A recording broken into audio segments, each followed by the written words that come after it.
નમસ્કાર, સહજ ન્યૂઝ સાથે હું છું ગોપાલ ભેસાણી।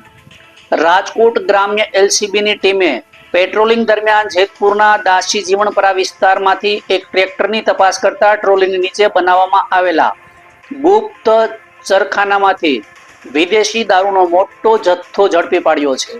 પોલીસે કુલ 1708 બોટલ વિદેશી દારૂ, જેમની અંદાજિત કિંમત રૂપિયા 2,65,000 થાય છે, જે જપ્ત કર્યો છે। આ કાર્યવાહી દરમિયાન 3 શખ્સોની ધરપકડ પણ કરવામાં આવી છે। ઉપરાંત ટ્રેક્ટર, મોબાઈલ ફોન સહિત કુલ રૂપિયા 8,75,800 નો મુદ્દામાલ કબજે લેવામાં આવ્યો છે। રાજકોટ ગ્રામ્ય એલસીબી દ્વારા આરોપીઓ સામે કાયદેસરની કાર્યવાહી હાથ ધરવામાં આવી છે। જે દારૂનો જથ્થો ક્યાંથી લાવ્યો હતો તેમજ કોને પહોંચાડવાનો હતો તે અંગે વધુ તપાસ ચાલી રહી છે। રિપોર્ટર ચિરાગ સોલંકી, સહજ ન્યૂઝ, જેતપુર।